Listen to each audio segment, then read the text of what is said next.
بسم اللہ الرحمن الرحیم۔ السلام علیکم۔ امید کرتا ہوں سب خیریت سے ہوں گے۔ تو آج کا واقعہ ہم آپ کو حضرت خضر علیہ السلام کا سنائیں گے کہ جن وانس کو اللہ تعالیٰ نے اپنی عبادت کے لیے پیدا فرمایا اور انہیں اپنی شریعت کا موقف ٹھہرایا جو بذریعہ انبیاء علیہ السلام نازل کی ہے۔ شریعت پر عمل کرنا ہی دراصل انسان کا امتحان ہے۔ اسی بنا پر اللہ تعالیٰ نے انسان کو اشرف المخلوقات ہونے کا اعزاز سے نوازا۔ انبیاء علیہ السلام کا مقام و مرتبہ اسی لیے سب سے اونچا ہے کہ ان پر اللہ تعالیٰ نے وحی نازل فرمائی اور علم شریعت سے نوازا۔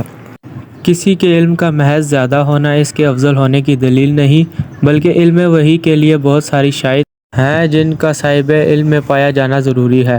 آسمانوں پر بے شمار فرشتے ہیں جو اللہ تعالیٰ کے حکم کی تعمیل کرتے ہیں اور ان کو بھی اللہ تعالیٰ نے علم سے نوازا ہے۔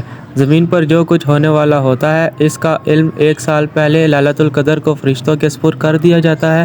انہیں وہ کچھ معلوم ہوتا ہے جس تک انسان کی رسائی حاصل نہیں ہو سکتی، لیکن اس کے باوجود اللہ تعالیٰ نے انسان کو جو اللہ تعالیٰ کو پہچانتا اور اس کی عبادت کرتا ہے اور اونچا مقام عطا فرمایا ہے، کیونکہ انسان اللہ کی شریعت پر عمل کرتا ہے اور شریعت کا علم تمام علوم سے افضل ہے۔ بعض لوگ غلط فہمی یا جہالت کی بنا پر علم شریعت اور عمل لدنی کو ترجیح دیتے ہیں، جیسا کہ قرآن مجید میں حضرت موسیٰ علیہ السلام اور خضر کے واقعے کی اپنی طرف سے تفسیر کرتے ہوئے زمین اور آسمان کے قلابے ملا دیتے ہیں اور خضر کے علم کے باطنی یا علم لدنی کا نام دے کر علم شریعت سے افضل قرار دیتے ہیں۔ اس میں غلو کرتے ہوئے خضر کو سمندروں کا مالک سمجھتے اور اس کی حیات ابدی کا عقیدہ رکھتے، اور یہ عقیدہ شرک کے پھیلنے کا باعث بن رہا۔ بعض لوگ تو ہم پرست جب کشتی میں سوار ہوتے ہیں تو اللہ سے مدد مانگنے کی بجائے خضر کا نام لے کر اس سے مدد مانگتے ہیں۔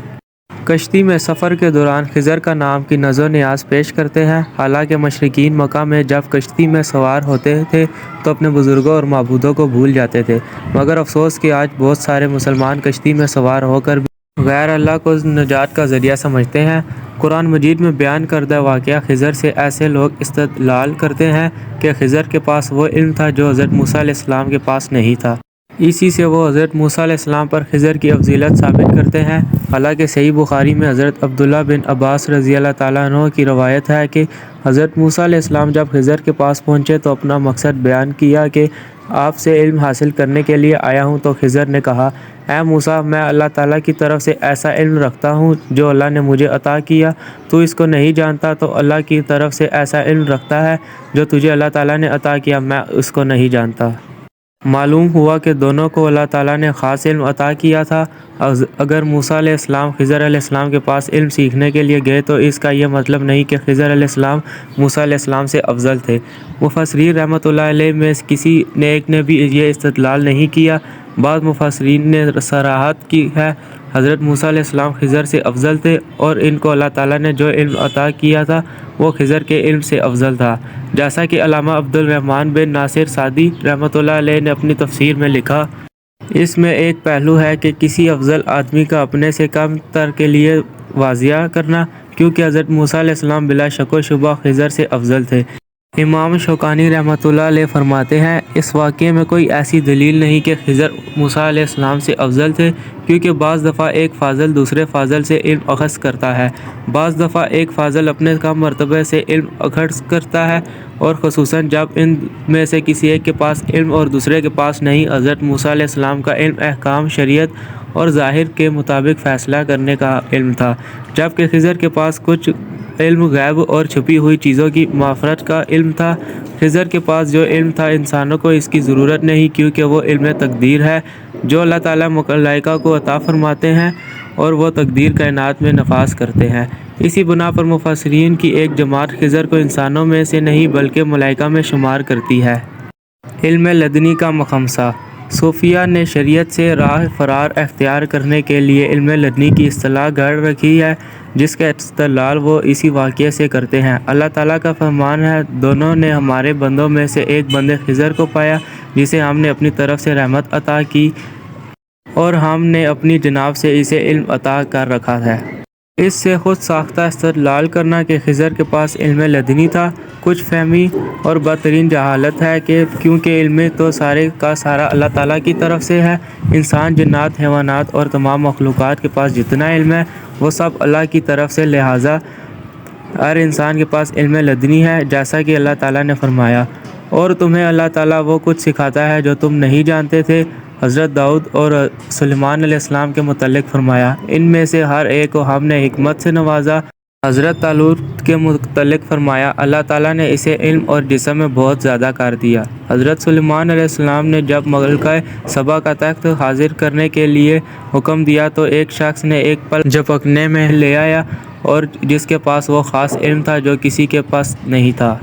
قرآن مجید میں ہے، کہا اس شخص نے جس کے پاس کتاب کا علم تھا کہ وہ تخت تیرے پاس آنکھ جھپکنے سے پہلے لے آتا ہوں، کہ وہ شخص حضرت سلیمان علیہ السلام سے افضل تھا جس کے پاس وہ علم تھا جو اہل مجلس میں کسی کے پاس نہیں تھا۔ در حقیقت علم لدنی کی اصطلاح من گھڑت ہے جس کے ذریعے لوگوں میں گمراہی پھیلائی جا رہی ہے۔ دوسرا اشکال یہ ہے کہ خضر زندہ ہے، سمندروں پر حکومت کرتا ہے اور اولیاء سے ملاقات کرتا ہے۔ اگر خضر زندہ ہے تو عمل امام ثقلین رسول اکرم صلی اللہ علیہ وسلم کی خدمت میں حاضر کیوں نہ ہوا؟ کیونکہ آپ جن وانس کی طرف رسول بنا کر بھیجے گئے۔ اگر خضر کا شمار انسانوں میں ہوتا تو اسے رسول رحمت صلی اللہ علیہ وسلم کی زیارت و ملاقات سے شرف یاب ہونا چاہیے تھا، مگر کوئی ایک صحیح اور مستند روایت میں یہ اشارہ نہیں کرتی کہ وہ آپ کی خدمت میں حاضر ہوا تھا۔ المعارف میں لکھا تھا کہ خضر کا نام بلیہ بن ملکان بن فالق عامر بن شالخ بن ارکشد بن سام بن نوح علیہ السلام ہے۔ اس کی کنیت ابو العباس اور لقب خضر ہے۔ وہ بادشاہوں کی اولاد میں سے تھا۔ یہ امام نووی نے تہذیب الاسماء میں لکھا ہے کہ ان کا اور ان کے علاوہ بعض کا موقف ہے کہ وہ ابھی بھی زندہ ہے اور قیامت تک زندہ رہے گا۔ نووی اور بن اصلاح کا میلان اسی طرف سے ہے۔ انہوں نے اس سلسلے میں کچھ حقائق اور سلف وغیرہ کے آثار بھی نقل کیے ہیں۔ بعض احادیث میں بھی اس کا ذکر آیا ہے، مگر ان میں سے کوئی چیز بھی صحیح نہیں۔ سب سے زیادہ مشہور و تعزیت والی روایت ہے کہ خضر تعزیت کے لیے آتے ہیں، لیکن اس حدیث کی سند ضعیفیت اور محدثین اور بعض دیگر علماء نے اس کے خلاف موقف اپنایا کہ خضر زندہ نہیں۔ ان کی دلیل قرآن مجید کی یہ آیت ہے، ہم نے آپ سے پہلے کسی انسان کے لیے ہمیشگی نہیں رکھی۔ نبی اکرم صلی اللہ علیہ وسلم نے غزوہ بدر کے روز فرمایا تھا، اے اللہ تو نے اگر اس جماعت کو ہلاک کر دیا تو زمین میں تیری عبادت نہیں کی جائے گی۔ نیز کسی دلیل سے یہ ثابت نہیں کہ خضر نبی اکرم صلی اللہ علیہ وسلم کی خدمت میں حاضر ہوا، نہ ہی اس نے نبی اکرم صلی اللہ علیہ وسلم کے ساتھ مل کر جہاد کیا۔ اگر وہ زندہ ہوتا تو نبی اکرم صلی اللہ علیہ وسلم کے متبعین اور آپ کے صحابہ میں سے ہوتا، کیونکہ آپ تو جن وانس کے رسول ہیں۔ آپ کا فرمان ہے کہ اگر موسیٰ اور عیسیٰ علیہ السلام زندہ ہوتے تو انہیں بھی میری اتباع کرنی پڑتی، اور آپ نے اپنی وفات سے کچھ عرصہ قبل فرمایا تھا، 8 سے 2 سال کے بعد اس زمین پر زندہ انسانوں میں سے کوئی باقی نہیں رہے گا۔ خضر کے بارے میں یہ عقیدہ کہ وہ سمندروں اور پانیوں پر حکمرانی کرتا ہے، یہ سراسر مشرکانہ عقیدہ ہے، کیونکہ سمندروں پر صرف اور صرف اللہ تعالیٰ کی حکمرانی ہے۔ قرآن مجید میں ہے، تمہیں خشکی اور سمندروں کے اندھیروں میں راہ کون دکھاتا ہے؟ یعنی اللہ تعالیٰ کے علاوہ اور کوئی نہیں جو رہنمائی کرتا ہو۔ 2 سے مقام پر فرمایا، وہی اللہ تمہیں خشکی اور سمندروں میں چلاتا ہے۔ آگے والی آیت میں فرمایا، جب اللہ تعالیٰ نے انہیں سمندر سے نجات دیتا ہے تو اس وقت زمین میں وہ زمین میں ناحق بغاوت کرتے ہیں۔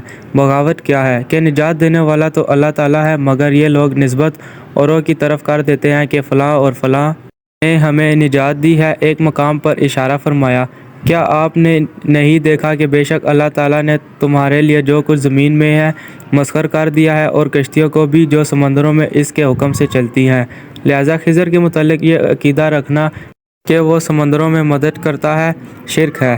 اس کا مشرکانہ عقیدے سے فوراً توبہ کرنی چاہیے، اور نہ شرک پر مرنے والے کے تمام اعمال ضائع ہو جائیں گے۔ واقع خضر میں قرآن مجید میں اللہ تعالیٰ نے ارشاد فرمایا، اس میں منمانی، جعلی اور جھوٹی تفسیریں نہیں کرنی چاہیے۔ خضر کے متعلق جو باتیں لوگوں نے مشہور کر رکھی ہیں، ان کا قرآن مجید میں کہیں بھی اشارہ نہیں ملتا۔ قرآن مجید حقائق بیان کرتا ہے، جو ان حقائق پر اکتفا کرے گا وہ یقیناً ہدایت پر ہوگا، جو ان حقائق سے تجاوز کرے گا اور تاویلوں میں الجھنے اور دوسروں کو الجھانے کی کوشش کرے گا وہ سراسر گمراہ ہوگا۔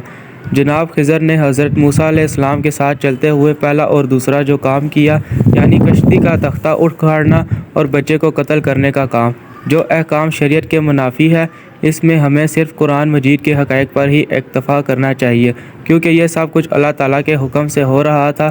چونکہ اس بات کی بھی صراحت نہیں کہ جناب خضر انسانوں میں سے تھا یا ملائکہ میں سے، کیونکہ ملائکہ اللہ تعالیٰ کی تقدیر کو نافذ کرتے ہیں اور وہ انسانوں کی طرح شریعت کے موقف نہیں۔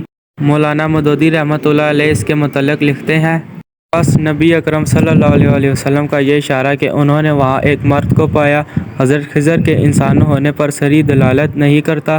اس کے بعد ہمارے لیے اس کی پیچیدگی کو رفع کرنے کی صرف یہی ایک صورت باقی رہ جاتی ہے کہ ہم خضر کو انسان نہ مانیں بلکہ فرشتوں میں سے یا اللہ تعالیٰ کے کسی اور ایسی مخلوق میں سے سمجھیں جو شرع کے موقف نہیں بلکہ کارگاہ مشیت کی کارکن ہے۔ متابعین میں بعض لوگوں نے یہ رائے ظاہر کی ہے کہ جسے ابن کثیر نے اپنی تفسیر میں ماوردی کے حوالے سے نقل کیا۔ اندازہ فرمائیں جس شخصیت کے بارے میں مفسرین و محدثین اور اس قدر اختلاف ہو کہ وہ انسانوں میں سے تھا یا جنوں یا ملائکہ میں سے، وہ نبی تھا یا غیر نبی۔ اس کے متعلق یہ اعتقاد رکھنا کہ وہ سمندروں میں لوگوں کی رہنمائی کرتا ہے، اس کے نام کے چلنے کرنا اور اس سے ملاقات کے لیے سمندروں کے کناروں پر وظیفے کرنا، پانی میں سکے پھینکنا اور اس کے نام کی نظر و نیاز پیش کرنا کس طرح جائز ہو سکتا ہے۔ تو دوستو آج کا واقعہ حضرت خضر علیہ السلام کے بارے میں یہاں تک تھا۔ اگر ویڈیو اچھی لگی ہوئی ہو تو لائک اینڈ سبسکرائب کرنا نہ بھولیے گا۔ ملتے ہیں اگلی ویڈیو میں۔ اللہ حافظ۔